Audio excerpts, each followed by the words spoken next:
Oke, halo teman-teman kelas Sociopreneurship ya. Kita bertemu lagi di pertemuan kali ini dengan tema atau judul tentang konsep keuangan ya, ada usaha sosial ya dan permodalannya dan bagaimana pembiayaannya. Nah, di sini merupakan suatu kewajiban ya bagi kita yang mempelajari sociopreneurship ya untuk mengetahui bagaimana toh manajerialnya, manajemen keuangannya ya.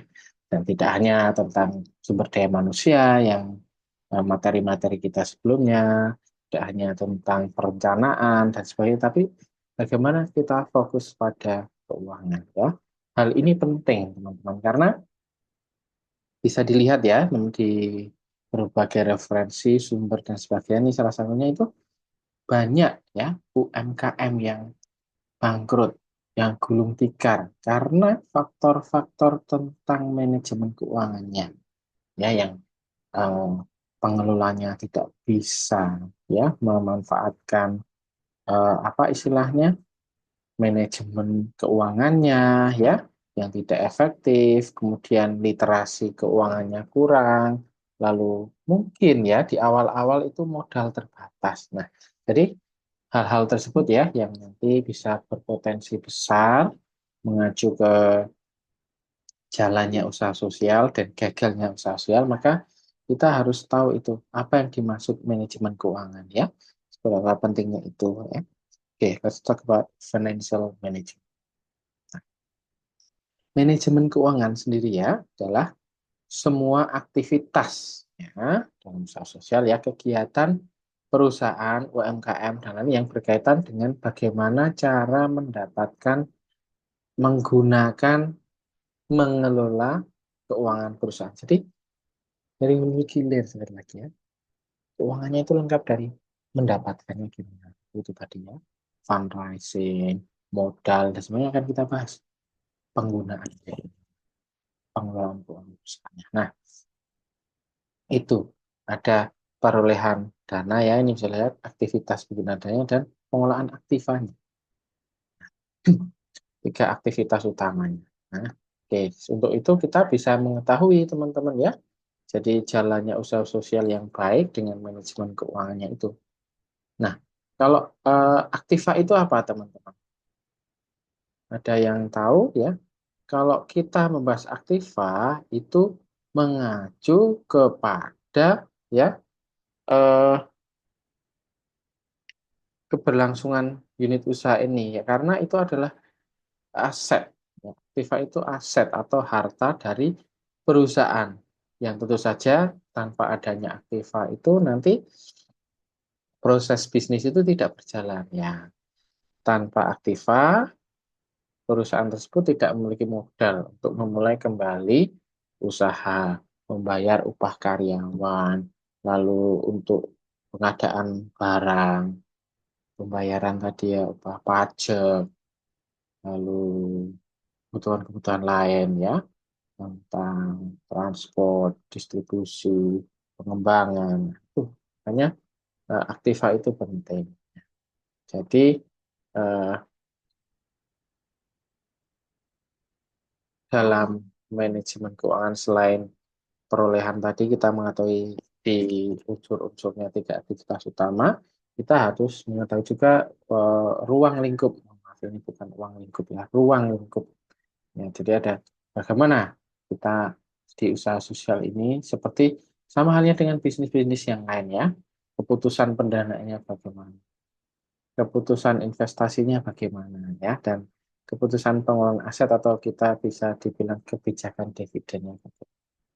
Nah, kenapa penting ya teman-teman bisa mencermati. Jadi kita kalau mengetahui bagaimana keuangan di unit usaha itu bisa menyusun strategi mengidentifikasi apa yang akan terjadi secara finansial. Logikanya seperti itu. Jadi tujuannya itu jangka pendek panjang itu bisa kita lakukan strategi karena kita gerak kan ada istilahnya motor itu ada bensinnya. Ini kok ada uangnya.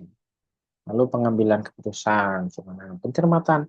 Kalau kita gambling, padahal tabungan kita, utang kita banyak, tabungan kita sedikit usaha sosial itu kita invest ini itu bangun ini itu tapi terlalu besar tiap bulannya kita kan goyang. Jadi hal-hal manajemen keuangan itu kita bisa membantu memperoleh keputusan yang baik. Jadi saat kita mengambil keputusan itu bisa berlandaskan pada kontrol saja ya, karena tidak lepas dari neraca akuntansi ya, dapat kredit seperti itu kita harus mengontrol ya.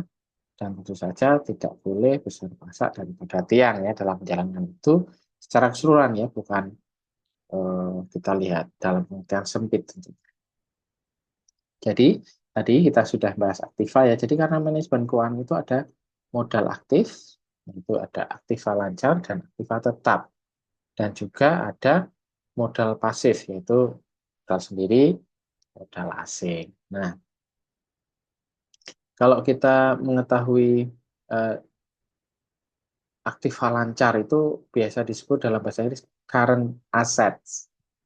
Aktiva itu aset ya, current asset. Nah, lancar itu karena apa ya? Aset yang dapat dijadikan atau dicairkan menjadi uang dalam jangka waktu yang pendek. Jadi, lancar. Pada umumnya aktiva lancar itu proses pencairannya itu membutuhkan waktu di bawah 1 tahun. Ya. Kalau cair atau enggaknya, lama atau enggaknya itulah yang kita bisa mengkategoriskan itu bahwa aktiva itu aset yang harus tersedia, gitu ya teman-teman. Setiap saat ya, karena untuk perusahaan itu bisa kita carikan dalam waktu yang tidak lama. Nah, contohnya kas, simpel ya, aktiva lancar karena ada di kas, gitu. Dipegang oleh bendahara, dipegang oleh ini. Hanya misalnya surat-surat berharga ya, misalnya di UMKM itu ada, mohon maaf ya, tanahnya siapa, bangunannya, itu piutang dagang gitu kan. Mungkin ada perusahaan yang menggunakan transaksi dengan cara kredit ya ketika menjual produk atau jasanya. Piutang itu ya, pendapatan dan sebagainya ya. Peralatan-peralatan teman-teman ya, UMKM itu kan ada alat-alat itu masuk dalam aktiva lancar. Nah, stok ya, stok itu juga hati-hati ya karena ada yang cepat expired, ada yang tidak ada expirednya, ada yang panjang. Nah, karena tergantung unit usahanya. Nah, itu stok barang dagang itu merupakan aktiva lancar juga. Hanya eh, aktiva lancar itu bisa dengan cepat ya. Lalu dengan cepat itu lawannya kan nanti ada pemodalan atau investasi jangka panjang ya atau long term investment. Nah, itu misalnya perusahaan ini menanam atau membeli saham perusahaan lain atau UMKM ini membeli UMKM aset, membeli saham. Nah, itu dengan pemain itu jangka panjang itu nanti disebut aktiva tetap atau fixed asset. Nah, aset yang berwujud yang apa teman-teman dimiliki atau digunakan dalam proses produksi, proses penyediaan barang atau jasa yang akan disewakan pada pihak lain. Itu kan karena saham dan aset itu bisa disewakan juga. Nah, untuk tujuan administratif dan diperkirakan ini digunakan selama lebih dari 1 periode. Jadi kebanyakan ini perusahaan manufaktur itu ya yang banyak memiliki aktiva tetap karena sesuatu yang disewakan dalam manufaktur itu lumayan tinggi. Nah, kalau kita melihat perusahaan jasa, ya, perbankan atau itu yang bukan UMKM ya, atau jasa-jasa lain di UMKM, layanan, pariwisata itu hanya aktiva lancarnya atau current asset. Tidak ditujukan memang untuk dijual ya, tapi digunakan dalam operasional perusahaan. Karena ya itu istilahnya dalam darurat kalau kita menjual kan bisa dicairkan. Gitu kan. Tapi anak sebelum ke situ kan ada tahap-tahapan dalam aktiva lancar ya aset berupa kas tadi ada apa yang kita bisa uh, hilangkan ya untuk stok barang tadi ya. Ada juga yang aktiva tetapnya ini tidak berwujud, teman-teman ya. Itu disebut sebagai intangible fixed asset ya. Nah, karena tidak memiliki bentuk fisik ya. Contohnya itu hak cipta, haki ya, teman-teman. Hak paten. Lalu ada yang punya kekuatan hukum, boleh memasarkan usahanya, UMKM itu punya franchise misalnya. Nah, kayak gitu ya. Jadi teman-teman bisa menjadikan pemahaman aktiva ini ya dalam jenis-jenis modal aktif itu bisa. Lalu modal pasifnya kan ada yang ya stay aja itu ya, modal sendiri sumbernya dari kita, modal asing yang dari lainnya. Nah, ini perolehannya nanti bisa kita pelajari lagi dalam fundraising ya, pemerolehan dana-dana itu modal. Nah, modal itu ada modal awal teman dalam usaha sosial. Apa atau modal awal itu? Modal awal dalam sebuah usaha dapat diartikan sebagai banyaknya modal yang dibutuhkan atau digunakan untuk memulai starting point suatu usaha untuk pertama kalinya. Nah, biaya ini misalnya kalau belum punya gedung ya sewa gedung itu ya, izin urus perizinan itu butuh dana, itu modal juga. Membeli barang-barang, gaji karyawan, dan lain-lain. Nah, jenis modal keuangan selain modal awal tadi ya, itu bisa kita lihat dari modal investasi, modal kerja, dan modal eh, operasional. Ini ya, modal investasi, modal kerja, modal operasional. Jadi untuk mengetahui modal awal kita itu berapa, nah kita bisa menggunakan rumus ini. Modal awal itu dilihat dari modal investasi kita berapa, tambah modal kerja kita berapa, ditambah modal operasional kita berapa. Gitu teman-teman ya. Jadi lengkap.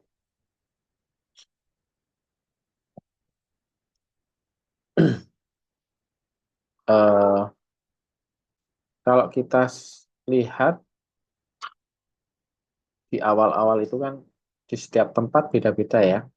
Seperti orang menjual tanah atau orang apa ya. Mungkin di satu tempat itu tidak ada biaya uang jalan, di sini ada uang jalan, di sana beda lagi, uang jalannya lebih mahal lagi. Nah, itu.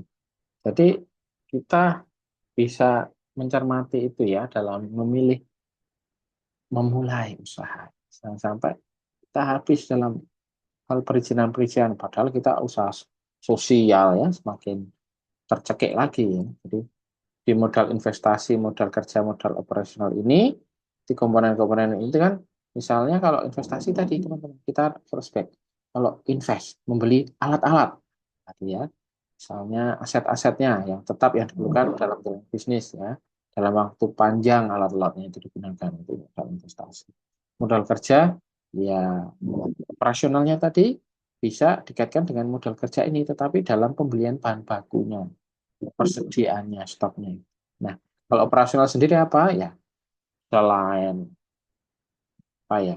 Outside of the uh, di luar dari modal tadi, bahan baku, persediaan, nah kita ada selain modal kerja ada modal profesional untuk menjalankan sehari-harinya. Menjalankan bisnis itu bagaimana karyawannya digaji, listriknya dibayar, tempatnya disewa. Itu yang modal operasional. Mengetahuinya modal awal, modal ini ditambahkan aja.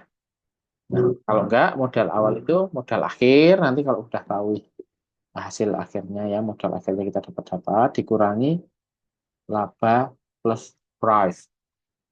Laba price itu memang kata serapan ya yang sudah terterima ya dalam bahasa. Jadi kenapa kok ada price modal awal itu?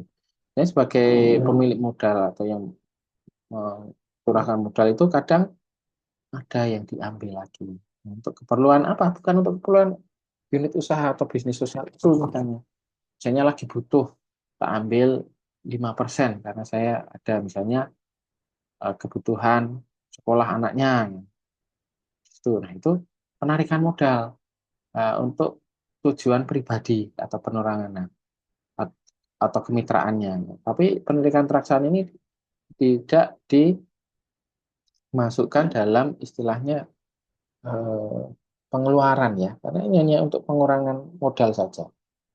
Jadi ini bukti di neraca akuntansi itu tidak masuk dalam pengurangan biaya. Jadi tidak bisa dikelompokkan. Jadi hanya pengurangan aja, pengurangan modal gitu. Atau Prive kadang bisa dimasukkan sebagai hutang usaha, di mana pengambilan dana ini akan diakui sebagai hutang oleh Anda, nah, misalnya oleh teman-teman.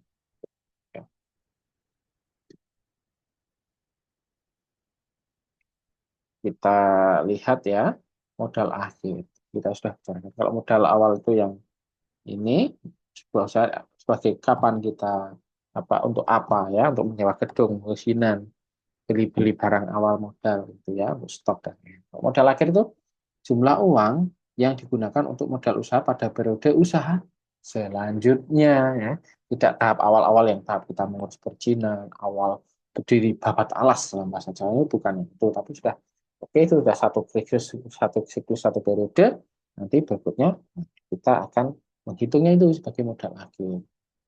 Nah, biasanya ini telah membuat laporan laba rugi ya di unit usaha sosial supaya teman-teman harus memahami pembukuannya. Nah, diketahui modal akhir dari perusahaan itu begini, modal akhir adalah modal awal tadi yang sudah kita ketahui ya, ditambahkan laba atau untung dikurangi price, pengambilan kalau ada ya, kalau enggak ya nol aja tanpa dikurangi. Itu. Nah, contohnya modal akhir ini kita ada implementasi yang misalnya unit usahanya itu unit usaha fotokopi ya. Nah, di sini sebuah unit usaha ini beroperasi itu rinciannya investasi 31 juta, modal kerja 370.000, modal operasional 2.400.000 ya di periode awal. Lalu dalam periode 1 bulan, usaha fotokopi itu mendapat keuntungan 2 juta. Lalu diambil nih 1,5 untuk keperluan tadi. Apa itu tadi namanya? Five ya. Berikut cara menghitung modal awal. Kalau modal awal investasinya ini 31 juta tadi. Ditambah 370 modal kerja tambah operasi. Ketemu deh 33.770. Nah, saat sudah siklus selesai kan ada laba, ada ini kita hitung modal untuk jalan lagi di periode berikutnya tanpa adanya perizinan, sewa awal, pendirian, dan lain-lain itu ada modal awal, terus untung dikurangi pref. Nah, modal awalnya dah dikasih kan 33.770.000 ditambahkan untungnya 2 juta dikurangi prefnya. Jadi modal akhirnya ada 34 juta 34.270.000. Selalu ya teman-teman kalau ingin tadi fungsinya ya memonitor, membuat keputusan yang benar berdasarkan data dan sebagainya, kita harus mengawal eh, manajemen keuangan di unit usaha sosial ini. Ya, itu sehingga tadi ya. Nah, lalu bagaimana toh pembiayaan usaha ini? Ya, prinsipnya sama. Usaha sosial atau apapun kita bisa menggalakkan semua lini. Bisa pemodalannya itu kita tahu modal itu dari mana? Bisa dari pemerintah, dari dunia usaha yang luas ya, masyarakat, melalui lembaga keuangan bank, ya, keuangan bukan bank atau lembaga lain dalam rangka memperkuat modalan. Prinsipnya sama. Ya. Jadi teman-teman harus tahu itu ya. Nah, bisa kalau pemerintah itu kan ini melalui APBN, melalui BUMN untuk kepentingan sosial tertentu karena tajuk kita adalah usaha sosial. Jadi di setiap perusahaan, apalagi perusahaan milik negara, itu mereka ada dana CSR. Nah, kalau teman-teman itu bisa cermat melihat SDGs dari pemerintah, dari daerah, dan sebagainya, kebijakan perusahaan tersebut, nanti bisa masuk dan ada aliran dana CSR. Misalnya Pertamina itu yang di dekat Mercu Buana Kampung 1 itu ada juga CSR. Mercu Buana sendiri juga ada. Apalagi yang negeri ya. Ya, kemudian bisa bersebut dari pembayaran berasal dari swasta, perbankan ya. Itu tadi utang modal kan banyak sekali ya untuk usaha itu kan bunganya juga berbeda lebih rendah. Oke. Nah, teman-teman bisa cermati itu. Nah, bagaimana yang modal ventura itu. Kalau modal ventura itu adalah bentuk pembiayaan ya, modal itu menyatakan modal ke dalam perusahaan untuk jangka waktu tertentu. Nah, misalnya dalam waktu rintisan itu ya, startup. Nah, tapi ini risikonya tinggi ya, karena berinvestasi pada produk, teknologi baru, sesuatu yang baru ya, inovasi baru, dan belum tahap akhir, ini masih dalam tahap pengembangan. Semua itu makanya dia disebut modal ventura dalam bentuk pembiayaan yang penyertaan ke dalam suatu perusahaan swasta untuk jangka waktu tertentu, tapi masih dalam tahap-tahap, misalnya itu apa namanya, eh, percobaan, pengembangan, dan sebagainya. Tuh, teman-teman bisa banyak sekali ya. Misalnya Bapakraft ya, dari kementerian itu ada for backup for startup. Nah, itu ya, untuk salah satu pemodalnya dari modal ventura. Oke, mekanisme pembiayaan lainnya itu bisa di level global, misalnya adanya Community Development Finance Institutions, membiayai pengembangan masyarakat yang dilakukan oleh perusahaan-perusahaan sosial. Itu sudah lumayan terkenal ya, teman-teman bisa catat itu. Kemudian bisa perlu dengan Local Investment Funds, tuh, untuk melakukan pembiayaan dengan kriteria manfaat sosial dan keuntungan finansial. Yang global itu ada dua ini ya, yang CDFIS, LFIS. Nah, itu tadi kita harus membuat fundraising-nya, penggalangan dana, supaya modal tadi ketahui sumbernya kita bisa ambil dari mana-mana dengan cara apa-apa. Nah, ini dilakukan dengan sepertinya penggalangan dana, menghimpun dana, ya, infak, sedekah, zakat, bisa dari individu, kelompok, organisasi, tapi nanti juga jelas pembagiannya, persentasenya ya, supaya oh dia si A ada karena dari kelompok atau dari individu itu ada saham. Nah, itu ya. Banyak sekali nanti teman-teman bisa baca. Ini teknisnya ya. Kita ambil dari Juwani juga ya. Tujuannya itu tadi sudah jelas. Lalu metodenya itu dengan caranya gimana? Selain tidak harus dengan proposal terus ya. Ada kan acara. Adanya sukarelawan online. Sekarang karena era 5.0, Society 5.0, kemajuan teknologi ya sangat gampang sekali ya melalui online. Menggalang dana lewat momen ulang tahun tertentu, bukan hanya ulang tahun individu ya, ulang tahun desa. Kan desanya itu ada BUMDes, BUMDesnya usaha sosial. Nah, itu lewat ulang tahun desa, perayaan apa kalau di Jogja, Jateng itu masih ada Mertibumi, masih ada istilahnya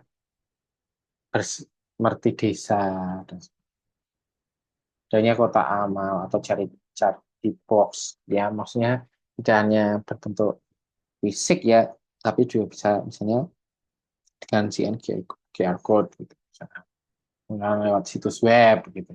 Itu banyak sekali cara ya.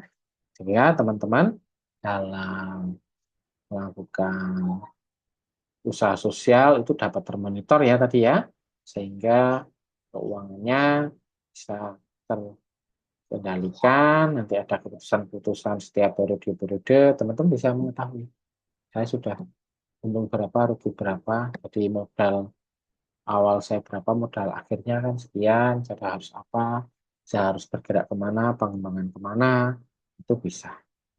Itu ya teman-teman, selamat belajar.